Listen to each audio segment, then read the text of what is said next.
ربنا يدينا يا رب، ويكون صوم فعلا مليان نعمة، مليان غذاء، مليان تغيير. وزي ما اتكلمنا المرة اللي فاتت وقلنا ان الصوم هدفه مش ان انا اصوم، على قد ما هو هدفه ان الواحد بيدرب نفسه وبيبتدي يعيش حياة التوبة، ويقول لجسده ويقول لشهواته لأ، فيبتدي يتغير شوية بشوية ويموت مع المسيح ويقوم معاه في حياة جديدة، بنعمة جديدة، بحياة جديدة فيها موت للخطية وحياة للإنسان الجديد. المرة اللي فاتت كنا اتكلمنا عن الفطور الروحي وخدنا فيه 7 نقط. النهاردة بنعمة ربنا نبتدي الرحلة بقى بتاعت الصوم نفسه، وهي رحلة النمو. أنا بسرعة كده هفكركم. الصوم ماشي بطريقة وبخطة حطتها الكنيسة ووضعوها الآباء بإرشاد الروح القدس. قسموا الصوم نصين. النص الأولاني أول 4 أسابيع، وبيدور فيها قرايات الصوم حوالين طبيعة الجهاد الروحي. ويجي آخر 3 أسابيع في الصوم يدونا ثمار الجهاد الروحي. يعني كأن الآباء في ذهنهم إن الصوم يبتدي بالجهاد وينتهي بالثمر، فما فيش جهاد ملهوش ثمر. لا يمكن، ربنا مش هيفرح قلب واحد تعبان وبيحاول وبيجاهد وعايز يروح وبيعمل اللي عليه، مش معقولة مش هيجيب ثمر. ويتقسم الأسبوع بقى، كل أسبوع احنا حافظين الأسابيع وحافظين الأيام بتاعتها، تلاقوا الأسبوع نفسه يتقسم نصين برضو. يوم الاثنين ليوم الجمعة يتكلم عن الجهاد، ويوم السبت والحد يتكلم عن نعمة المخلص. وكأن برضو كل أسبوع احنا نجاهد الأسبوع كله، ونيجي يوم السبت والحد ناخد نعمة الأسبوع ده. فنلاقي بنعمة ربنا بقى يبتدي من النهاردة أسبوع جديد هينتهي بحد اسمه حد التجربة، فناخد نعمة الغلبة على الشيطان زي ما ربنا يسوع غلب الشيطان في التجربة على الجبل. ومن خلال طبيعة الجهاد والثمر وجهادنا ونعمة ربنا اللي بتسندنا يجي النمو الروحي. ولازم الواحد فينا يكون بيدور على دوا وبيشوف نفسه، أنا فعلا بنمو ولا مش بنمو، بتغير ولا مش بتغير. لأن رب المجد نفسه اتقال عنه إنه كان ينمو في النعمة والقامة عند الله وعند الناس.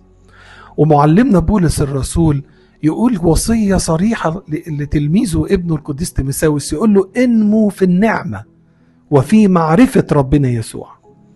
وكأنها وصية لينا ان احنا ننمو. لو انا مش بشوف نفسي، انا ممكن حياتي تضيع على الفاضي، ولاقي نفسي الوقت بيجري مني، ولاقي نفسي حياتي بتعدي وانا ممكن اكون مكاني او ممكن اكون برجع لورا.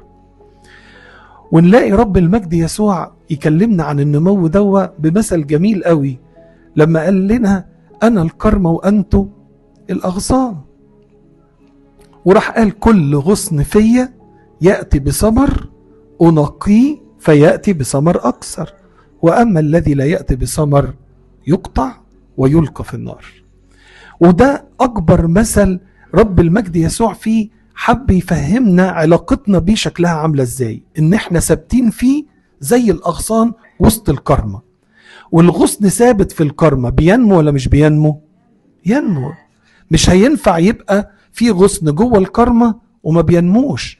لو مش بينمو النتيجة بتاعته انه يتقطع.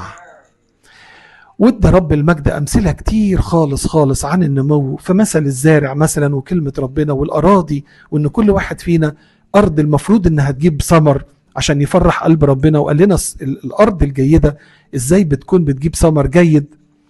فعملية النمو هي وصية كتابية ربنا وصانا بيها وحطها لنا طريق نمشي عليه. طيب النمو ده يجي إزاي؟ عندنا 7 نقط مهمين جدا جدا جدا نحفظهم مع بعض. زي ما الزرعة بتنمو أنا كمان بنمو. فأي زرعة في الدنيا محتاجة لل7 حاجات اللي هنقولهم دلوقتي. أول حاجة محتاجة تربة. مفيش بذرة هتنمو من غير ما تدفن في الأرض، مش كده؟ يبقى لازم لها أرض، وتكون أرض جيدة علشان تقدر تنمو فيها. محتاجة كمان مناخ، يعني في جو معين يساعدها على النمو. كلنا عارفين ان في محاصيل شتوية وفي محاصيل صيفية. ينفع اجيب اللي في الصيف ازرعه في الشتاء، ولا اللي في الشتاء ازرعه في الصيف؟ اليومين دول بقى ينفع نلاقي فيه سمر كده مش بتاع الشتاء ونلاقيه طالع في الشتاء. عملوه ازاي؟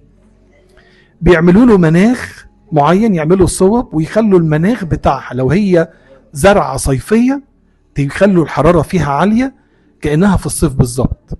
المهم ان هم يهيئوا لها المناخ. تالت حاجة محتاجة تتسقي، محتاجة مية، يبقى محتاجة تربة، محتاجة مناخ، محتاجة مية، محتاجة كمان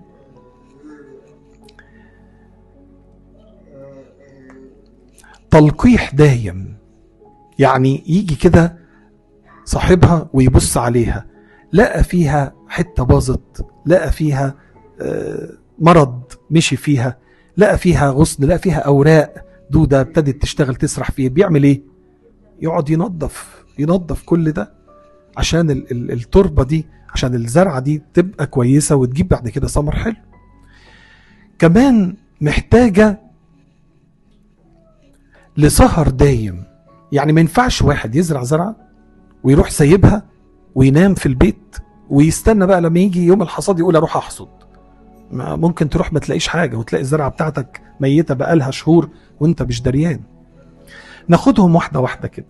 اول حاجة التربة. ربنا قال لنا ان التربة الجيدة تجيب ثمر 30 و60 و100. وشبهنا وقال كده هو في المزمور: مغروسين في بيت الرب كل ايام حياتنا. ويقول الكتاب مثل جميل قوي، وده اللي احنا نفسنا نعيش بيه بقى في الصوم ده. يقول: ان لم تقع حبة الحنطة في الارض وتمت فهي تبقى وحدها، لكن ان ماتت تأتي بثمر كثير. ركزوا معايا. حبة الحنطة، اي حباية لو ما كانتش تدفن هتفضل ايه؟ لوحدها حباية. لكن لو خدناها ودفناها هتجيب ثمر كثير. تاني بقى، حبة الحنطة إن لم تقع في الأرض وتمت فهي تبقى وحدها، ولكن إن ماتت فتأتي بثمر كثير. التربة جيدة، لكن التربة معناها في المفهوم الروحي الإماتة. لو ما كنتش هموت ويكون في حاجات بتموت أنا مش هحيا. مش الكتاب قال مع المسيح صلبت فأحيا لا أنا بل المسيح يحيا فيا؟ لو ما متناش مع المسيح مش هنحيا. طب والموت ده معناه ايه؟ اموت ازاي؟ بالظبط كده. هموت عن الخطية وهموت عن شهوتي وهموت عن الحاجات اللي بحبها اللي بتفصلني عن ربنا. انا بعيد، مش معقول هنمو وانا بعيد، مش معقول هنمو وانا عايش في الخطية، مش معقول هنمو وانا لسه ما عرفتش اشيل الصليب مع المسيح واموت معاه. مش هينفع. هو الطريق كده، هو رسمه كده، هو مشي قدامنا وشال الصليب قدامنا ومات قدامنا وقال لنا ليس عبد افضل من معلم. مش زي ما اتعمل فيا لازم تحملوا الصليب وتكونوا ولادي وتمشوا وراي. إن لم تقع حبة الحنطة في الأرض وتمت فهي تبقى وحدها. عايز تنمو ادفن، موت مع المسيح. مش عايز هتفضل لوحدك، لكن في الآخر هتكون النتيجة إيه؟ مالكش أي لازمة ومالكش مكان في السماء. ويجي ربنا يقف قدامنا يقول لك وريني الثمر بتاعك كده، تقول أنا ما اتزرعتش أصلا، أنا طول عمري بعيد، أنا عشت حياتي بمزاجي. تاني حاجة المناخ. تقول المناخ ده بقى يعني ايه؟ اقول لكم المناخ ده هو الجو اللي انت عايش فيه. في واحد عايش وسط جو يساعده انه يعيش حياة التوبة، وفي واحد تاني عايش في جو لا عارف يصلي ولا عارف يقرأ في الانجيل ولا عارف حتى يصوم. كل اللي حواليه عمالين يعطلوه. ممكن المناخ ده يكون حلو بمعاشرة ناس كويسين، وممكن يبقى وحش بأصدقاء السوء. ممكن المناخ ده أكون أنا نفسي عامله لنفسي، أنا يومي جو مش حلو، جو مش روحي. أوقات كتير بنفتكر إن الحياة الروحية مع ربنا هي وقت القداس، هي الوقت اللي أدخل فيه أصلي بس، بعد كده بقى أعيش حياتي براحتي. لا، الحياة الروحية حياة دايمة، نفس بتنفسه. ما ينفعش اتنفس دلوقتي واروح كاتم نفسي ساعتين وبعد كده ارجع اتنفس. ما ينفعش اعيش في جو مليان غبار ومليان دخان وهقول انا هبقى كويس. لازم اسيب المناخ ده واروح لمناخ حلو اعرف اعيش فيه. عشان كده تلاقوا ابائنا كانوا اساتذه في الحكايه دي، كانوا يعرفوا ازاي يعملوا المناخ الحلو ليهم. تلاقي مثلا حد زي القديس العظيم الانبا بشوي كان في البريه في وادي النطرون، يلاقي الدنيا صعبت كده والجو بقى صعب، يروح واخد بعضه ويروح جري رايح على حته تاني يقعد فيها زي طموه، او يجي لغايه عندنا هنا هو في ملاوي ويقعد في الجبل ويبقى ليه دير هنا هو.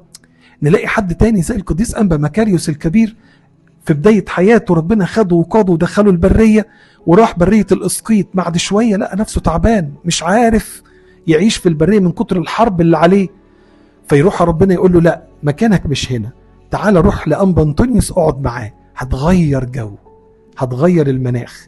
فأول لما راح مع أنبا أنطونيوس مسك في أنبا أنطونيوس وقال له بس مش هسيبك. هو ابتدى يرتاح، ابتدى يشم هوا حلو، ابتدى حياته تنمو. قال له لا ما ينفعش، انت استشفيت، يلا روح بقى للمكان بتاعك واقعد فيه. نلاقي داود النبي نفس الحكاية يحصل معاه في حياته وفي بداية حياته بعد ما اترسم ملك.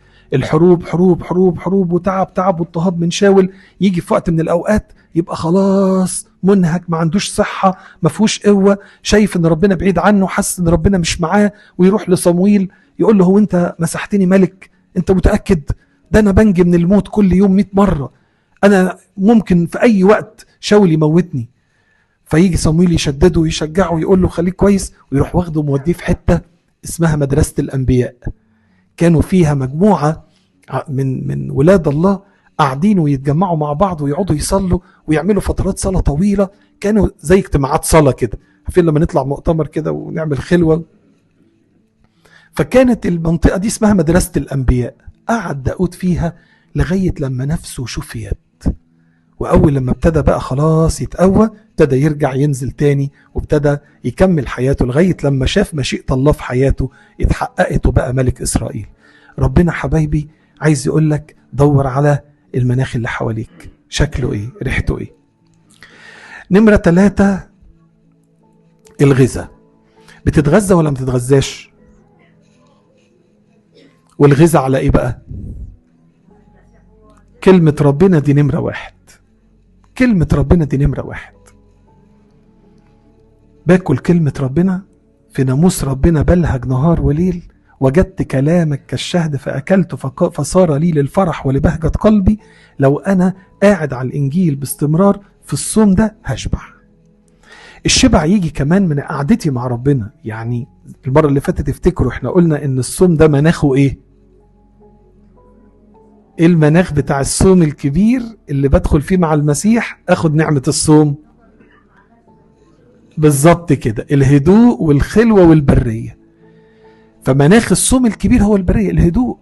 اقعد اهدى، اقعد ادخل واشبع من ربنا، اشبع بانك تسمع كلمة ربنا، اشبع بانك تقف تصلي، اشبع بحضورك للقداسات. زود روحيات في الصوم الكبير، تشبع من كلمة ربنا وتشبع بعلاقة كمان مع ربنا، تسمع فيها صوته وتعرف تتكلم معاه. نمرة كام بعد كده؟ 4 المية. طبعا مفيش زرعة هتنمو من غير ما تتروي. ورب المجد يسوع قال عن شعبه نشفوا لأنهم تركوه ينبوع هو الماء الحي، وراحوا يضبطوا لأنفسهم أبار مشققة لا تضبط ماء. المية اللي احنا بنحاول نروي بيها نفسينا، عارفين اللي هي ايه بقى؟ اللي هي ايه؟ الساعة الحلوة كده الجميلة، الوقت الظريف الحلو، يعني ساعة لقلبك وساعة لربك والدنيا تمشي يعني. هو يعني لازم الحكاية تبقى كلها جد جد جد جد؟ دي لو مش هتمشي جد جد جد في الصوم يبقى مش صوم. يعني لو طول السنة الدنيا معايا شوية كده وشوية كده، نيجي في الصوم ونعمل ايه؟ هقول لا، ده مش بتاع الصوم. المية اللي انا عايز اتروي منها، عايز بير ينبوع ماء حي، زي اللي قال رب المجد يسوع ليه للسامرية: لو تعلمين من الذي يقول لك اعطيني لاشرب لطلبت انت منه فداكي ينبوع ماء حياة ينبع الى حياة ابدية. والمية دي بتيجي من القعدة معاه. وتفتكروا المزمور الاولاني لما قال طوبى للرجل قال يكون كالشجرة المغروسة على مجاري المياه، تعطي ثمرها في حينه ورقها لا ينتسر، كل ما يصنع ينجح فيه. لو انا مغروس على المية، لو انا قاعد على المية بشرب منه بتروي منه، هتلاقي حياتي تبتدي تنمو بنعمة ربنا.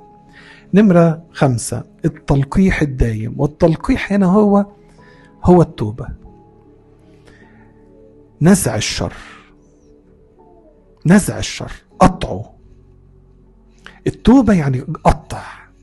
وتعريف التوبة بالمعنى الروحي اللي احنا نعرفه ان هي تغيير اتجاه. واحد غير نيته، كان في الاول جوايا حب للخطية لكن دلوقتي مش عايزها، وبعلن امام الله وبقول له يا رب انا مش عايزها، وبقول له ساعدني ان انا اتخلص منها. بتوبتي امامه، بندمي عليها، بقطع الخطية وما يكونش فيها يعني عارفين واحد ممكن يبقى فيه توبة جدية كده، وفي واحد يبقى مايع في توبته، بيقولها من هنا بس لكن مش طالعة من هنا. مفيش الإرادة، مفيش النية الصالحة الكاملة اللي فيها فعلا لا يعني لا. قول لا واقطع ونظف، وهتلاقي كل ما انت بتنمو في النعمة هتلاقي ربنا بيشاور لك على الحاجات اللي عايزك تقطعها، وتلاقي روح ربنا جوايا يقعد يبكتني ويقول لي دي الحتة دي كمان ودي كمان، ويجي كل شوية ابتدي انضف، كل شوية يجي يحصل عملية تلقيح دايم لحياتي، فابتدي انضف شوية بشوية والثمر بتاعي يبقى حلو. نمرة 6 طبعا الدنيا مش هتمشي جميلة كده، ومفيش زرعة بتمشي يا سلام الدنيا جميلة، لازم هيكون في آفات بتحارب الزرعة دي، لازم هنتحارب. بس نفسي اقول لكم على حاجة مهمة قوي.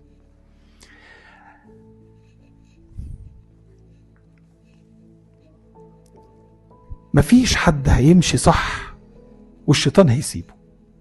فعلامة الحرب علامة ان انا ماشي صح.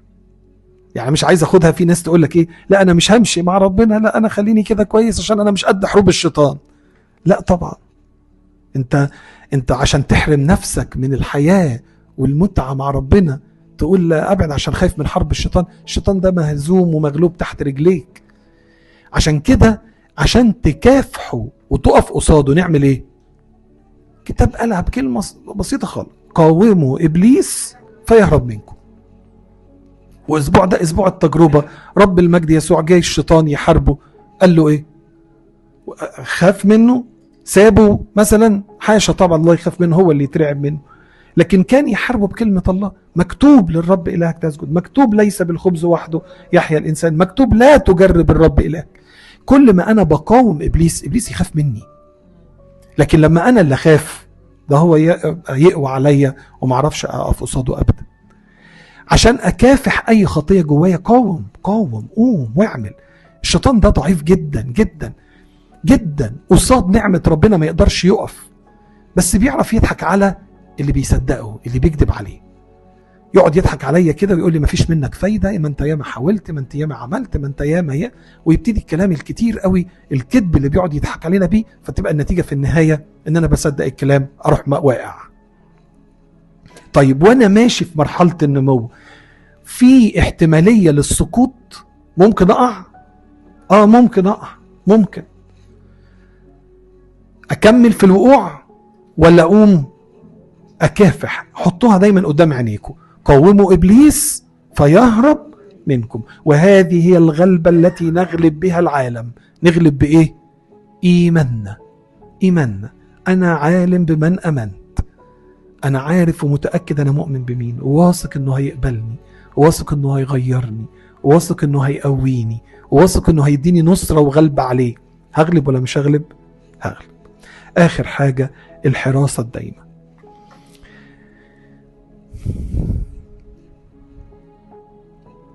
مفيش حد بيبقى عنده حاجة غالية وما يخليش باله منها.